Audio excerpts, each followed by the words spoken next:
चार बांस 24 गज, अंगुल अष्ट प्रमाण, ताव पर सुल्तान है मत चूको चौहान।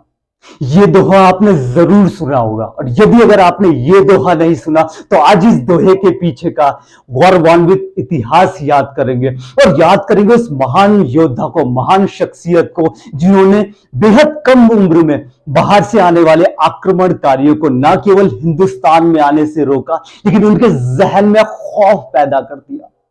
एक ऐसे योद्धा, ऐसे शख्स जिन्होंने अपने दुश्मन को 17 मर्तबा उसको पराजित किया, लेकिन इतनी बड़ी दरिया दिली भी दिखाई कि उसको मुआफ भी कर दिया, उसको जीवन दान भी दे दिया। प्रेम किया तो प्रेम अमर गाथाओं में अंकित कर दिया, और मित्रता निभाई तो ऐसी मित्रता निभाई कि मरते दम तक मित्रता निभाई। जी, आज हम बात कर रहे हैं पृथ्वीराज चौहान, 12वीं शताब्दी, और 12वीं शताब्दी के बाद के भी सबसे महान योद्धा और सबसे सर्वश्रेष्ठ धनुर्धर। सर्वश्रेष्ठ धनुर्धर क्यों? क्योंकि ऐसी विद्या उन्होंने सीख ली थी बचपन में ही, जो 12वीं शताब्दी में किसी राजा महाराजा, किसी को भी वो विद्या नहीं आती थी, और उसके बाद भी जितनी भी शताब्दियां हुई, उनकी तरह धनुर्धर कोई भी नहीं हुआ। तो नमस्कार, आप सभी का स्वागत है आपके चैनल कोटनाला केदार में। मैं आपका दोस्त हिमांशु कोटनाला।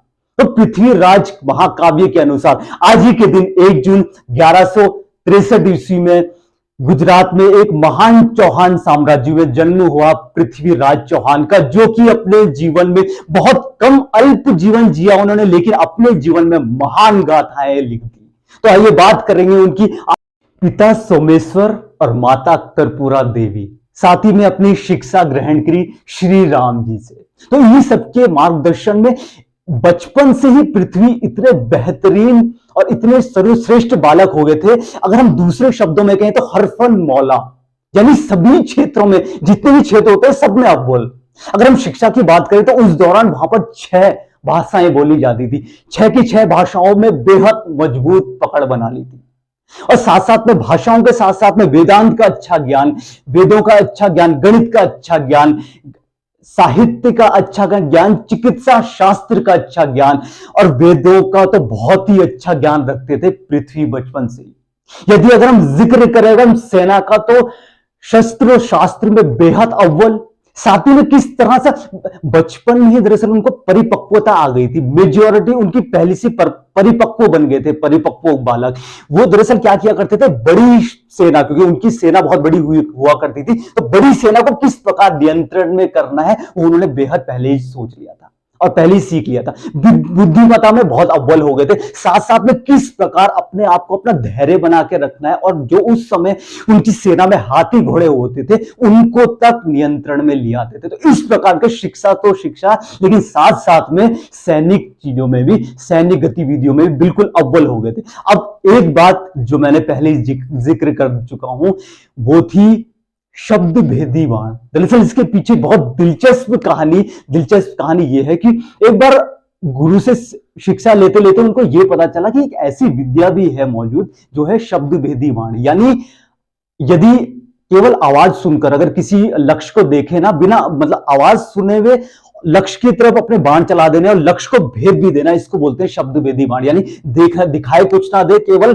ध्वनि में हाथ भी जाया रो कर दे। तो उनके गुरु ने कहा कि ये जो विद्या है, ये विद्या पूरे संसार में किसी को नहीं आती, केवल एक आदिवासी कवेला रहता था, उनके किसी खास आदमी को वो आती है। जैसी पृथ्वी ने सुना तो जिज्ञासु बालक थे, बिल्कुल जिज्ञासु थे, ये खोज में चल बड़े कि किसको वो विद्या आती है, और ना केवल उन कबीले वालों को ढूंढा, लेकिन उनसे ये विद्या भी सीख ली, जो ऐसी विद्या थी जो 12वीं शताब्दी में तो खैर किसी को नहीं आती थी। उसके बाद भी ऐसा सुनने को नहीं आया कि ऐसा सर्वश्रेष्ठ धनुर्धर भी है जिसको ये शब्द भेदी बाण की कला है।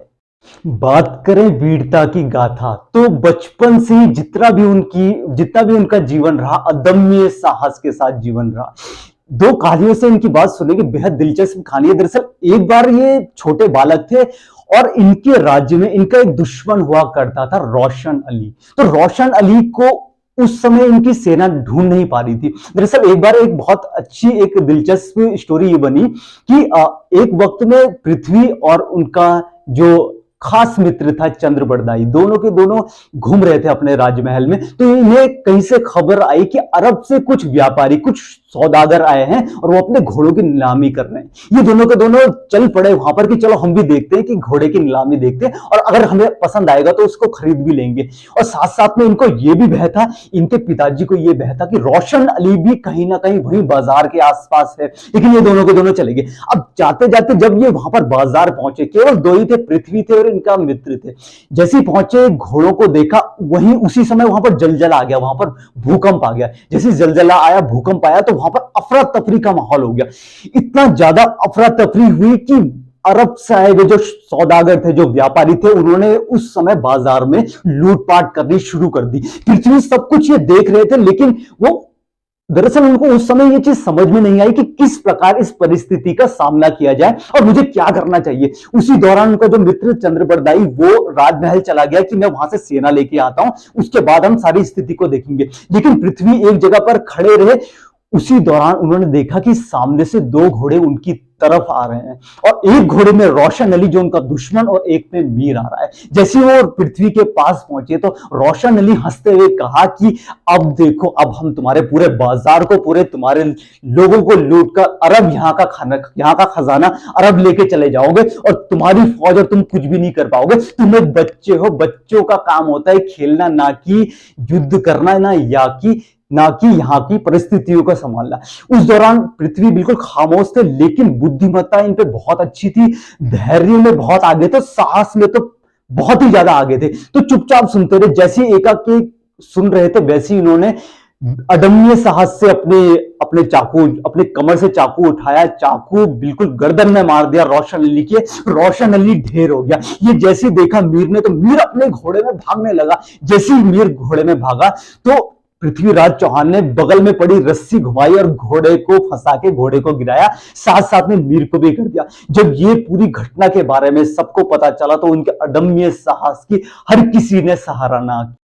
एक दूसरी दिलचस्प कहानी भी है कि बचपन में बिना किसी हथियार के, तकरीबन 11 से 12 वर्ष के थे पृथ्वी, और बिना हथियार के एक बड़े सिंह को मार गिराया। एक खतरनाक सिंह, शेर का शिकार कर दिया। वो भी वैसा शेर था वो जो कि आदमखोर शेर था। तो यही चीज देख के उनकी ख्याति बिल्कुल, वो काफी प्रसिद्ध हो गए। ये देखने के साथ ही उनके नाना ने उन्हें दिल्ली का सुल्तान तक घोषित कर दिया।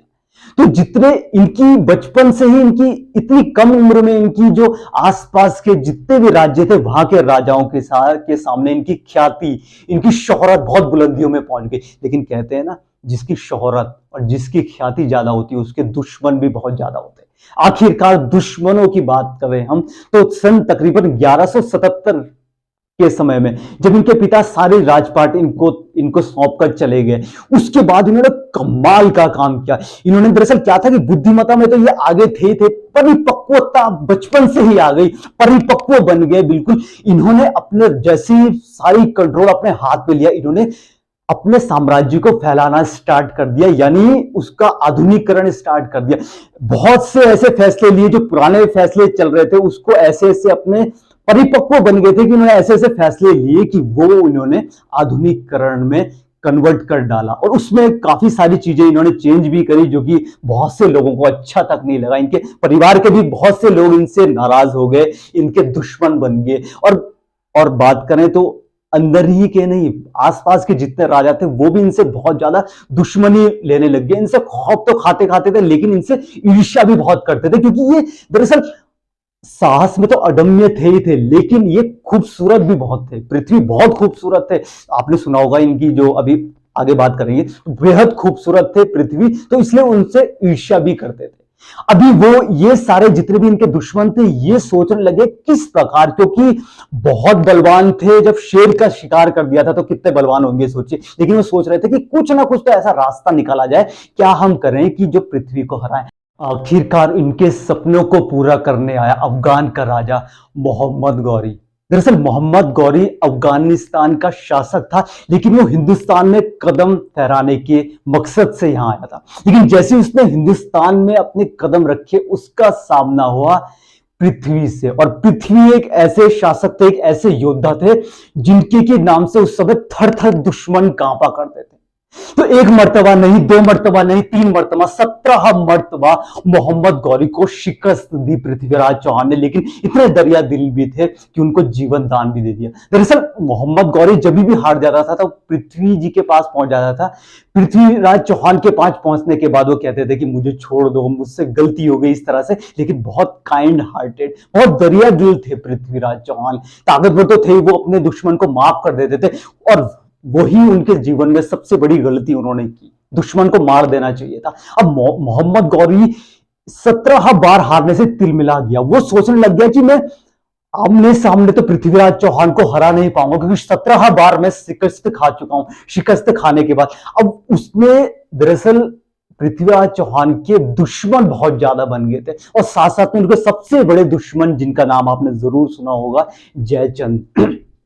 जयचंद, दरअसल जयचंद की दुश्मनी पृथ्वीराज रासो में है, उसके अलावा तो खैर कहीं नहीं पाई गई है। लेकिन जयचंद सबसे बड़ा दुश्मन था, क्योंकि आपने सुना होगा, पृथ्वी पहले ऑलरेडी हम लोग बात कर चुके हैं, पृथ्वीराज चौहान खूबसूरत बहुत थे। तो जयचंद की जो लड़की थी, उनकी पुत्री थी संयोगिता, तो वो उनका प्रेम प्रसंग आपस में दोनों का था। तो आप देख लीजिएगा दूसरे औरों के वीडियो में कि बहुत अच्छी उनका एक बहुत अच्छी स्टोरी है उनके, कि स्वयंवर हो रहा था और पृथ्वीराज चौहान की मूर्ति वहां पर थी और उन्होंने उसमें माला डाल दी, उसमें से पीछे से पृथ्वीराज चौहान आए। तो मेन चीज ये है कि अब कहानी में आए वापस, तो उस दौरान उस स्वयंवर में जो उस स्वयंवर के राजा थे, वो सब के सब दुश्मन बन चुके थे पृथ्वीराज चौहान के। उन्हें लगता था कि पृथ्वीराज चौहान ने उनको कुछ नहीं समझा और उनकी बेइज्जती हो गई वहां पर। साथ साथ में जयचंद था, वो भी बहुत फूका हुआ था। तो मोहम्मद गौरी ने क्या, इन सबको अपने साथ मिलाया।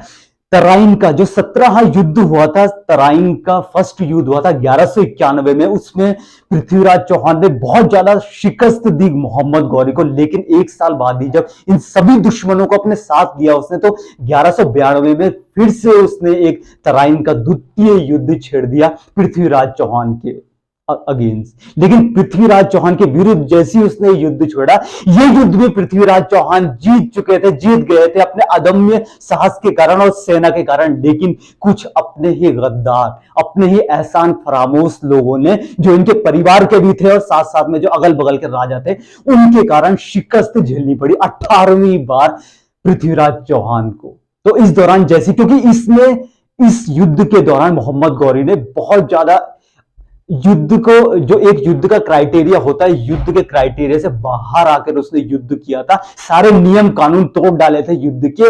इसके बाद जाके हराया था पृथ्वीराज चौहान को।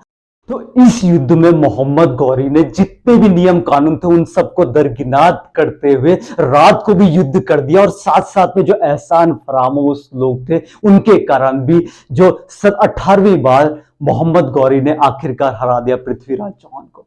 तो जैसे ही उसने हराया, तो पृथ्वीराज चौहान को और उनके साथ में उनका जो मित्र चंद्रबड़दाई थी, दोनों को ही लेकर अफगानिस्तान चले गए। और वहां पर भी एक बहुत दिलचस्प, दरअसल 17 मर्तबा मोहम्मद गौरी हारने के बाद इतना तिलमिला गया था, इतनी ईर्ष्या, इतनी जलन उसको पृथ्वीराज चौहान से हो गई थी कि वहां पर उसने क्रूरता की हदें पार कर दी दोनों के ऊपर, खासकर पृथ्वीराज चौहान के ऊपर। लेकिन पृथ्वीराज चौहान तो निडर थे और साथ साथ में उन्होंने माफ भी किया था मोहम्मद गौरी को, तो इसलिए वो हमेशा साहस की तरह आंखों में आंखें मिलाकर बात करते थे मोहम्मद गौरी के। तो जब मोहम्मद गौरी को आंखों से आंखें मिलाकर बात किया करते थे, गौरी को अच्छा नहीं लगता था। एक मर्तबा की बात है कि एक मर्तबा ऐसी गौरी ने कहा कि आंखें नीचे करके बात करो, तो पृथ्वीराज चौहान ने बोला कि मैं तो एक शूरवीर हूं और शूरवीर हमेशा आंखों में आंखें डाल के बात करते। गौरी को वो चीज अच्छी नहीं लगी, वो तिलमिला गया। उसने एक आज्ञा दी अपने सैनिकों को कि गरम सलाखें इनकी आंखों में लगा के इनकी आंखों की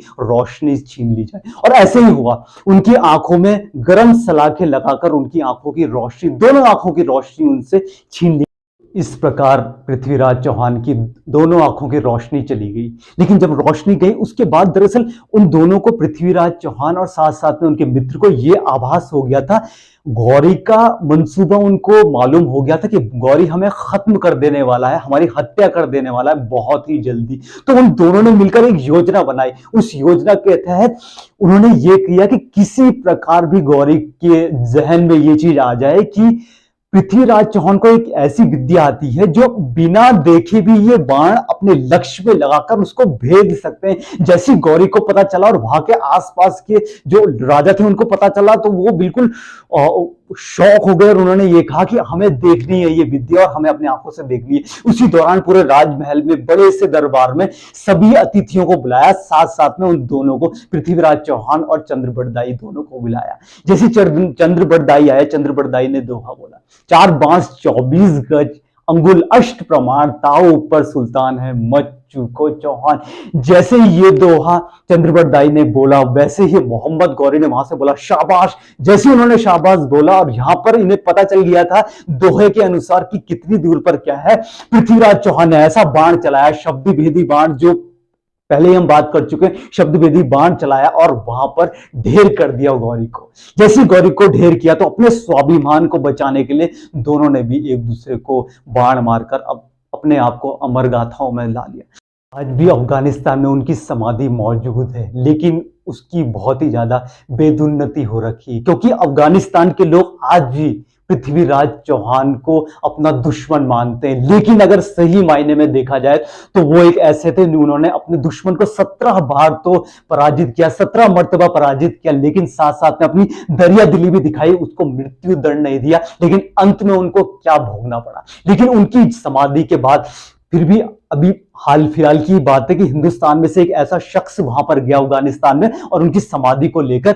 भारत आया। हम नाम नहीं लेंगे उनका, लेकिन तहे दिल से उनका भी इस्तकबाल, तहे दिल से उनका शुक्रिया, क्योंकि उन्होंने ये कदम, ये पहल उन्होंने उठाई। अगर मैंने नाम ले लिया तो ये वीडियो किसी और ही एंगल में चला जाएगा, क्योंकि काफी सारे लोग हैं जो उनको अलग अलग नजरों से जानते हैं, लेकिन एक ऐसा व्यक्ति जो हमारे हिंदुस्तान का इतिहास लेकर बाहर से आएगा वो हमेशा पूजनीय होगा, चाहे वो अच्छा हो चाहे वो बुरा हो। तो इसी प्रकार पृथ्वीराज चौहान की यही गाथा आज हमने देखी। वो बेहद कम उम्र तक जिए, उनकी जिंदगी बेहद कम रही, लेकिन उनकी जिंदगी में आपको संघर्ष मिल जाएगा, आपको कुछ सीखने की प्रवृत्ति मिल जाएगी और यह मिल जाएगा कि चाहे जिंदगी बहुत कम हो लेकिन जिंदगी बिल्कुल खुशहाल होनी चाहिए। जिंदगी में कुछ ना कुछ ऐसी बात होनी चाहिए ताकि दुनिया भी सीख सके। ऐसा नहीं है कि हमें इतनी आयु तक जिंदा रहना है, हमारी जिंदगी हो बहुत कम हो, लेकिन उस बहुत कम जिंदगी में भी हम कुछ ऐसा काम कर जाएं कि आगे आने वाली पीढ़ियां दर पीढ़ियां हमें याद रखे। वही हुआ पृथ्वीराज चौहान का, मात्र कम उम्र में ही चल बसे, लेकिन आज के दौर पे भी, 12वीं शताब्दी से लेकर आज तक के दौर में भी, और जब तक ये संसार रहेगा, पृथ्वीराज चौहान को हम लोग पूछते रहेंगे, उनको हम मानते रहेंगे, क्योंकि वो एक ऐसे शख्स हैं जिनमें आपको विनम्रता मिल जाएगी, दरिया दिली मिल जाएगी, पुरुषार्थ मिल जाएगा, साथ में सीखने की प्रवृत्ति मिल जाएगी, त्याग बलिदान मिल जाएगा। तो इस महापुरुष पृथ्वीराज चौहान को आज उनकी जयंती में शत शत नमन।